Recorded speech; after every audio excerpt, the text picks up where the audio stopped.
श्रीराम समर्थ. गोपाल कृष्ण भगवान की जय.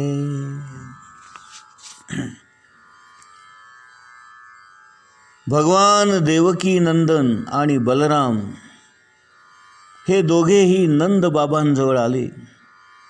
त्यांच्या गळ्याला मिठी मारून म्हणू लागले, बाबा, आपण सर्वांनी आम्हाला अत्यंत प्रेमाने लाडाने आमचे पालनपोषण करून आम्हाला वाढवलं. आमच्या बाललीला आपण पाहिल्यात. आपण आमचं उत्कृष्ट संगोपन केलं. आम्ही आपले अत्यंत आभारी आहोत, ऋणी आहोत. आपण आमच्यावर प्रत्यक्ष मातापित्यांपेक्षाही जास्त प्रेम केलं.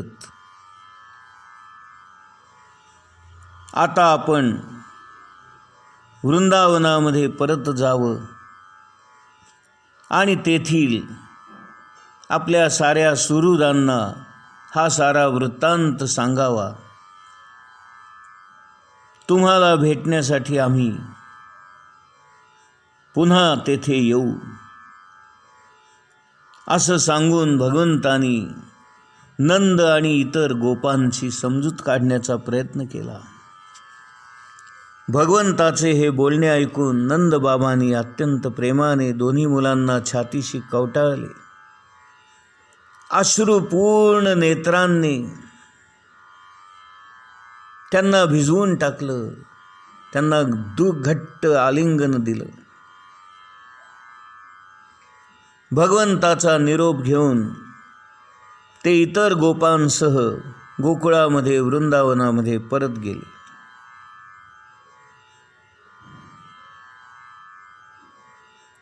शुकाचार्य पुढे सांगू लागले, हे राजन, वसुदेव देवकी आपल्या या मुलांच्या कर्तृत्वावर अत्यंत प्रसन्न झाले. त्यांनी इतर पुरोहित आणि ब्राह्मणांना बोलवून दोन्ही मुलांचा व्रतबंधन मौजी बंधनाचा कार्यक्रम केला. दोघांच्या मुंजी घडवून आणल्या. प्रत्यक्ष त्यांच्या वंशाचे जे पुरोहित गर्ग आचार्य यांच्या हातून यज्ञोपवीत धारण करण्याचा संस्कार झाला आणि रामकृष्ण खऱ्या अर्थाने द्विज झाले. त्यांनी ब्रह्मचर्य व्रताचा स्वीकार करून त्याचं उत्तम पालन करण्यासाठी गुरुगृही जाऊन गुरुकुलामध्ये राहून शिक्षण घेण्यासाठी ते दोघेजण सांदीपनी नावाच्या मुनींच्या आश्रमामध्ये आले. अवंती नावाच्या गावामध्ये राहणाऱ्या सांदीपनी नावाच्या मुनींच्या आश्रमामध्ये विद्याभ्यास करण्यासाठी आणि ब्रह्मचर्य आश्रमाचं पालन करण्यासाठी ब्रह्मचर्य व्रताचं धारण करण्यासाठी हे दोघे जण सांदीपनी मुनींच्या आश्रमामध्ये गेले. तेथे गुरुकुलामध्ये राहून गुरुजींच्या जवळ बसून आपल्या गुरूंची उत्तम प्रकारे सेवा करून त्यांनी अतिशय भक्तिभावाने सर्व शिक्षण घेतले. सांदीपनी ऋषी सुद्धा अत्यंत प्रेमाने अत्यंत आदरयुक्त भावनेने अत्यंत प्रसन्न होऊन या दोन्ही भावांना सर्व प्रकारचं ज्ञान देत होते.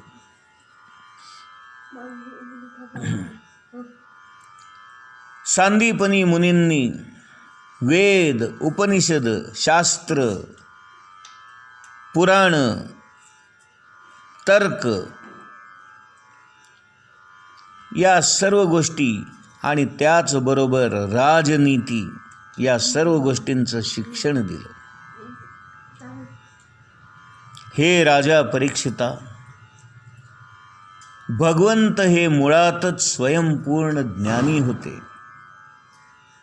त्यांना शिक्षणाची काय आवश्यकता? जो परमात्मा परमेश्वर या संपूर्ण विश्वाचाच गुरु आहे, जो अत्यंत ज्ञानी आहे, जो सर्वज्ञ आहे, त्याला गुरुकुलामध्ये जाऊन ज्ञान मिळवण्याची आवश्यकताच काय? परंतु आपल्या आचरणाचा इतरांवर प्रभाव होतो. इतर आपली आचरणाचं अनुकरण करतात आणि म्हणून लोकांपर्यंत चांगला संदेश जावा, आपण आपल्या गुरूंचं, गुरुकुलाचं महत्त्व वाढवावं, समाजामध्ये असणारं गुरूंचं स्थान अबाधित राहावं, आपली ही परंपरा गुरुकुल पद्धती ही समाजामध्ये चालू राहावी, समाजामध्ये त्याचा आदर्श निर्माण व्हावा. केवळ याच हेतूने भगवंताने गुरुकुलामध्ये राहून सांदीपनी मुनींचा गुरु म्हणून स्वीकार करून गुरु शिष्य परंपरेचा मोठा गौरव केला आणि समाजापुढे एक आदर्श निर्माण करून दिला. हे राजा, केवळ 64 दिवसामध्ये त्यांनी 64 कलांचं ज्ञान मिळवलं आणि एक वेद शिकायला सर्वसामान्य लोकांना 12 वर्ष लागतात. भगवंतानी 12 दिवसामध्ये एक वेद शिकला. अशा पद्धतीने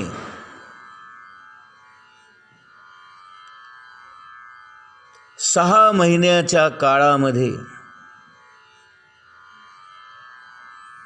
भगवंताने साऱ्या विद्या, सारे वेद, उपनिषद, साऱ्या कला, साऱ्या विद्या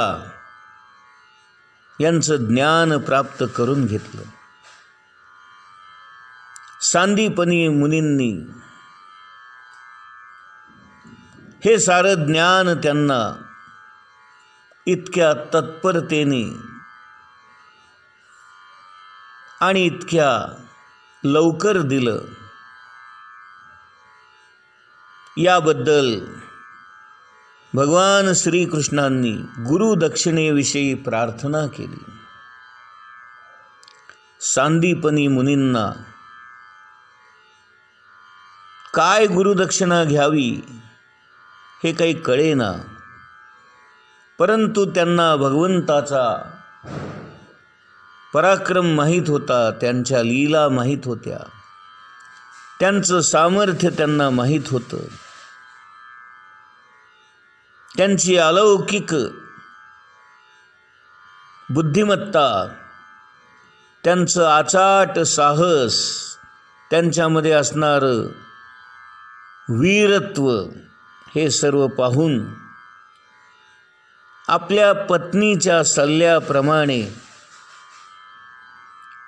प्रभास क्षेत्री समुद्रामध्ये बुडून मरण पावलेला आपला पुत्र,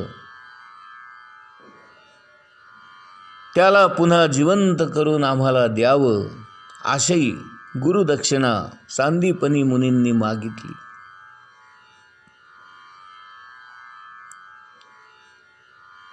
जो प्रत्यक्ष परमात्मा परमेश्वर आहे, ज्याने हे संपूर्ण विश्व निर्माण केलेलं आहे, जो या साऱ्या विश्वाचा भार सांभाळतो आहे, जो या साऱ्या विश्वाचं उदरभरण करतो आहे, पालन पोषण करतो आहे, त्याला एक मुलगा जिवंत करून आणणं काय अवघड आहे हो. सांदीपनी मुनींनी आपल्याला ही गुरुदक्षिणा मागितली, याचा भगवंताला अतिशय आनंद झाला. ते दोघेही महारथी होते. त्यांनी गुरुचरणांना वंदन केलं आणि जशी आपली आज्ञा असं म्हणून रथावर आरूढ होऊन दोघेही प्रभास क्षेत्री गेले.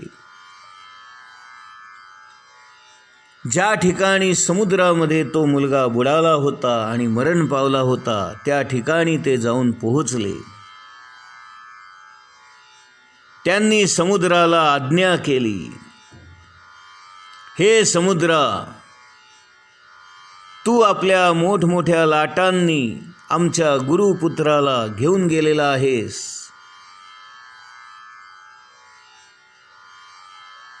तू आम्हाला त्याला ताबडतोब परत आणून दे. अशी आज्ञा समुद्राला केली.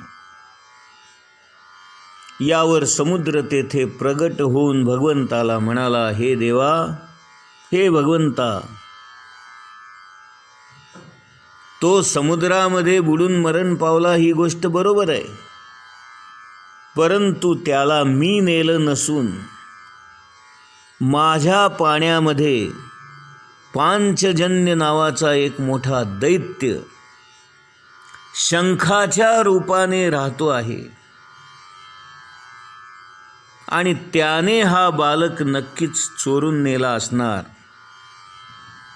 असं जेव्हा समुद्राने भगवंताला सांगितलं, ते ऐकून भगवान ताबडतोब पाण्यात शिरले आणि त्याने पांचजन्य नावाच्या शंखाच्या रूपाने असणाऱ्या राक्षसाला मारलं. परंतु त्यांना तो बालक काही दिसला नाही.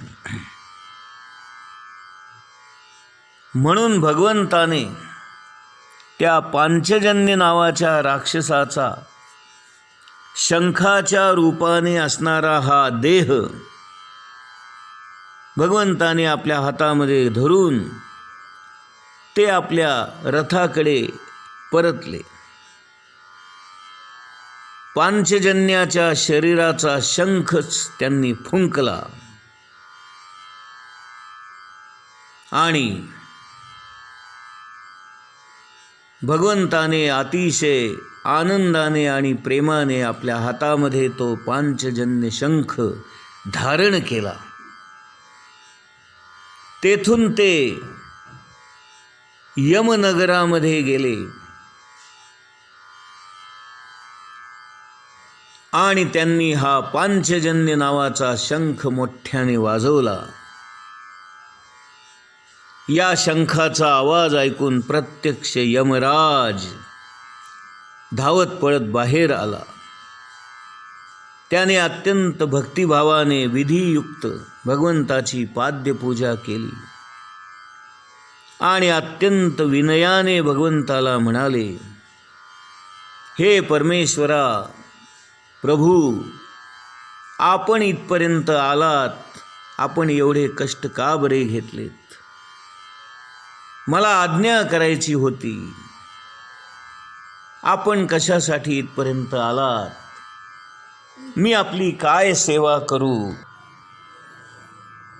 हे प्रभू, मी आपली काय सेवा करू? मला आपण आज्ञा करा. भगवान म्हणाले, यमराज, माझ्या गुरुपुत्राला आपण येथे घेऊन आलेला आहात. माझ्या आज्ञेप्रमाणे आता त्याला तुम्ही माझ्या स्वाधीन करा. जशी आपली आज्ञा असं म्हणून यमाने गुरुपुत्र असलेल्या त्या मुलाला पुन्हा जिवंत करून आणून भगवंताच्या स्वाधीन केलं. अत्यंत प्रेमाने आणि भक्तिभावाने त्या मुलाला घेऊन भगवान श्रीकृष्ण आणि बलराम रथावर बसून सांदीपनी मुनींच्या आश्रमामध्ये परत आले. त्यांनी गुरुदेवांच्या चरणावर मस्तक ठेवून साष्टांग दंडवत घातलं आणि ही घ्या आमची गुरुदक्षिणा असं म्हणून आपल्या गुरूंचा बऱ्याच वर्षापूर्वी मेलेला मुलगा पुन्हा एकदा जिवंत करून त्यांच्या स्वाधीन करून म्हटलं, गुरुदेव, आपण सांगितल्याप्रमाणे आम्ही ही गुरुदक्षिणा घेऊन आलेलो आहोत. आपणास आणखी काही आवश्यक असेल, पाहिजे असेल तर आपण ते निसंकोचपणे मागावं. यावर सांदीपनी गुरुजी म्हणाले, हे मुलांनो, हे बालकांनो, तुम्ही दोघांनी कोणीही देऊ शकणार नाही अशी उत्तमातली उत्तम, अलौकिक अशी गुरुदक्षिणा मला दिलेली आहे. आता मला अजून काय हवं? तुमच्या सारख्यांचा गुरु होणं हे भाग्य माझ्या पदरी आलं. अजून मी कशाची अपेक्षा करणार? आणि ज्याचे शिष्य आपल्यासारखे पराक्रमी आणि भव्य दिव्य कार्य करणारे असतील, त्यांचं कोणतं मनोरथ अपूर्ण राहू शकेल बरे? त्यामुळे आता आपल्याला काहीच मागण्याची इच्छा नाही. हे वीरांनो, आपण दोघे आपापल्या घरी जा.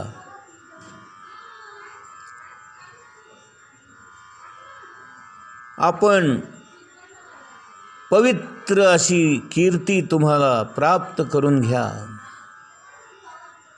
आणि तुम्ही शिकून घेतलेली ही विद्या इह आणि परलोकी सुद्धा नित्य नूतन राहो. गोपाल कृष्ण भगवान की जय.